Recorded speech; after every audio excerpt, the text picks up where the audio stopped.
Mr. Salieri sends his regards.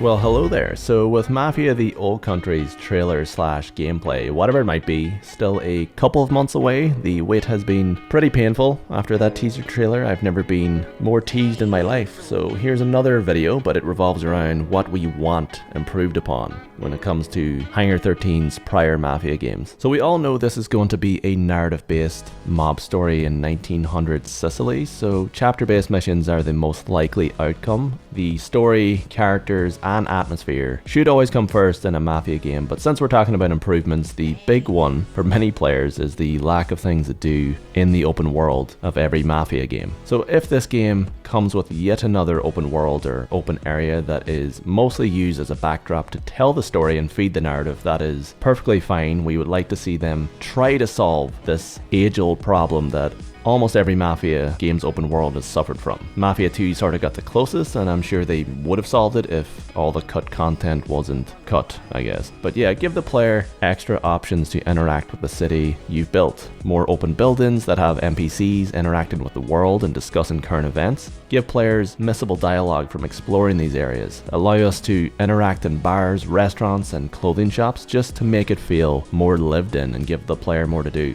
Now, I'm not saying we need a group of mini games that are constantly being thrown at the player, like pool tables or poker tables, dartboards, dog race betting, etc. But it would be nice having them in areas that make sense, which the player can interact with, and it does add some additional value to the city and shows that things are happening in the city outside of the main protagonist. So if our protagonist can make money, it gives us a few more options on things we can spend our in-game money on. Although the timeline of 1900 doesn't open up a large opportunity for too many options in comparison to prior games, it would be nice to see a leap forward from Hangar 13 with this. Having an open world that is only explored for collectibles does come across as a slight waste, especially when you have a city so detailed. But if it's going to be the same as usual, which is probably the most likely outcome, let's be real, at least give us free ride mode, which allows the player to freely explore the city, change outfits, visit the armory or garage, clean up any leftover collectibles and cause chaos in the city, and throw in fun challenges and offer fun unlocks. And number 2,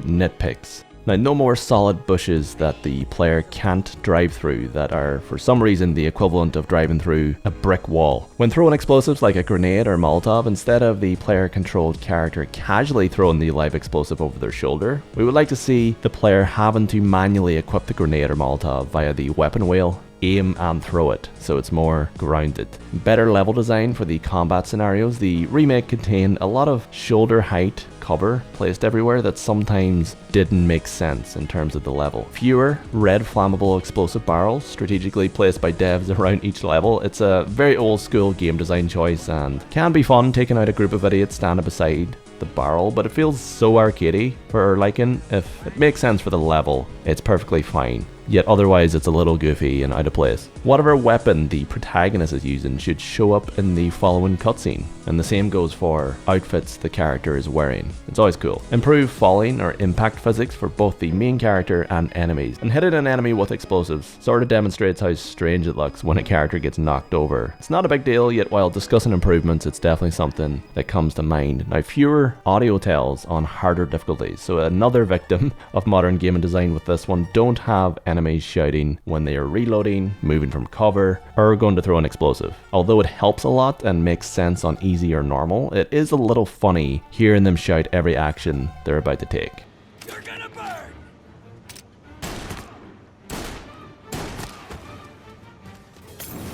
These audio tells could be more subtle, like hearing the pin of a grenade being pulled, forcing you to be aware instead of a dude screaming grenade. Better gunplay and movement alongside improved enemy AI who use cover more often and have less obvious patrol patterns, especially while the player's in stealth. Do not reintroduce slowing down time while shooting or driving.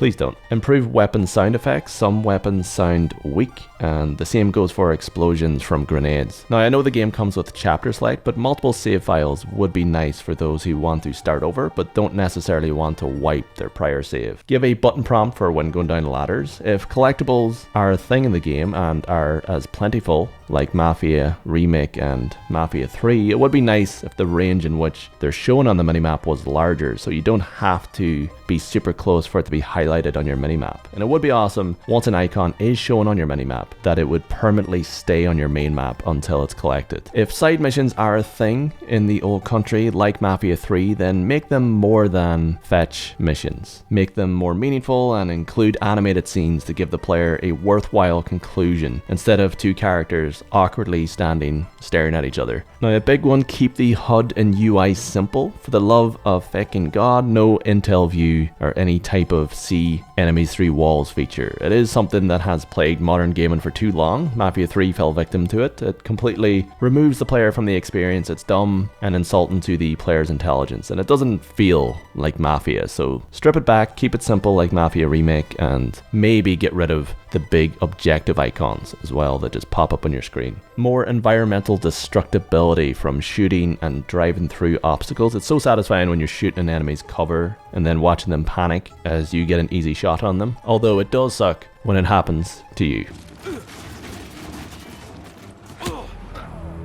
So yeah, that was pathetic, so let's move on. And number 3, unique death scenes. The death animations that are specific to certain story moments. So in Mafia Remake, a return to the country, if your truck is damaged too much and you fail to defend it properly, which is bound to happen on the classic difficulty. I don't know why, but I always die at this part. Now, whenever you did fail at this part, a small cutscene would play out showing Sam getting hit, Polly crashing, and the whole crew dying in a horrible death. And I'm not saying I enjoyed this like some sort of freak. I really didn't. Although I do remember going, oh shit, when it first happened, and I was genuinely shocked to see the death play out, especially with it being so detailed and realizing that some psycho at Hangar 13 had taken the time to make this. So it would be nice to see them improve upon this and have a few more of these types of death scenes during specific moments in the main story of Mafia the Old Country. It does get a major reaction out of the players seeing your character have this animated death, you know? I do get that it might be deemed a waste of development time, making an animated scene that the bulk of players will never see, yet it's sort of the attention to detail that the Mafia series needs and we want. But yeah, that is the things we'd like to see improved from Hangar 13's prior Mafia games, and we want to see them be implemented